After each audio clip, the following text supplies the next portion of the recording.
اهلا بيكم في فيديو جديد واخبار مهمه عن نادي الزمالك واولى تدريبات المدير الفني الجديد كارلوس اوسوريو، والزمالك يتقدم بشكوى ضد جمهور النادي الاهلي والصفقات الاجانب كلها تحت التقييم حتى نهايه الموسم. اتمنى قبل ما نبدا اعمل لايك للفيديو ده، ولو انت جديد في القناه اشترك في القناه وفعل الجرس على الكل، واهم حاجه دعمكم للفيديو زملكاويه. يلا بينا نخش على تفاصيل اخبار النهارده، وهنبدا باول خبر معانا. وخوان كارلوس اوسوريو يقود اولى تدريباته مع نادي الزمالك، واتعرف على اللعيبه النهارده في خلال جلسه التدريب، وركز طبعا على الجزء البدني بالنسبه للعيبه علشان المباريات الجايه في الدوري يكون اللعيبه عندها بدني قوي وتقدر تكمل كمان ال 90 دقيقه، لان احنا عارفين لعيبه نادي الزمالك وقع حرفيا بدني، ومستوى بتاع اللعيبه بيهبط اكتر حاجه في الشوط الثاني. وباذن الله المدير الفني يكون موفق مع لاعبي نادي الزمالك.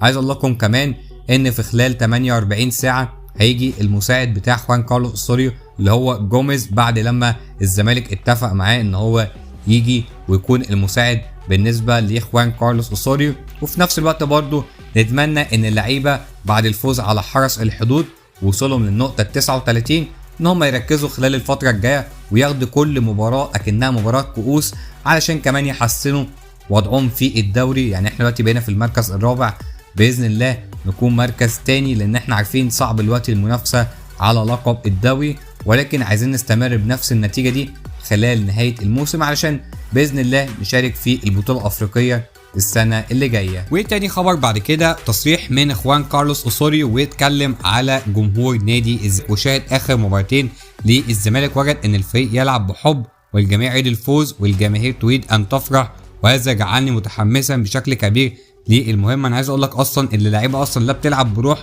ولا هي اصلا عايزه تفرح الجمهور، لان هي لو كانت عايزه تلعب بروح كانت على اللي استمرت في افريقيا، ما كانتش حتى خرجت من كاس رابطه البطوله الوديه. فمش عارف التصريح ده قاله بناء على ايه، ونتمنى ان المدير الفني ده يطلع كويس خلال الفتره اللي جايه. وعلى فكره رئيس نادي الزمالك لعب معاه تنس طاوله كده علشان يخليه يكون يعني حماسي شويه، وفي نفس الوقت برضه عشان ياخد على النادي بسرعه وياخد على رئيس النادي. ولكن نتمنى ان هو يكون شخصيته قويه ويعرف يبني جيل جديد خلال الموسم اللي جاي. الخبر الثاني بعد كده اتكلم خوان كارلوس اوسوريو ومع رئيس نادي الزمالك بالنسبه للصفقات الاجنبيه، واتكلم على بريمان داي وسامسون اكينيولا واحمد بالحج. قال ان هم سيكون تحت التقييم وللوقوف على مصيرهم مع الفريق لتحديد الراحلين منهم عن الفريق خلال الموسم اللي جاي، عشان اللي برضه بتاخد فلوس بالدولار، وفي نفس الوقت الزمالك ما استفادش منهم لسه باي حاجه. واللعيبه دي انا متاكد ان ممكن احمد بالحج يستمر وابراهيم منداي، ولكن اللي ممكن يرحل بنسبه كبيره هو سامسون اكينيولا. ويتمنى ان هم يجيبوا مهاجم سوبر بمعنى الكلمه علشان الزمالك يستفيد بيه، لان سامسونج مش هو ده قماشه نادي الزمالك ولا دي الصفقه اللي تليق بنادي الزمالك، وهو اكيد هيمشي بنهايه الموسم. ونتمنى ان الزمالك يعوض بيه صفقه قويه خلال الفتره اللي جايه.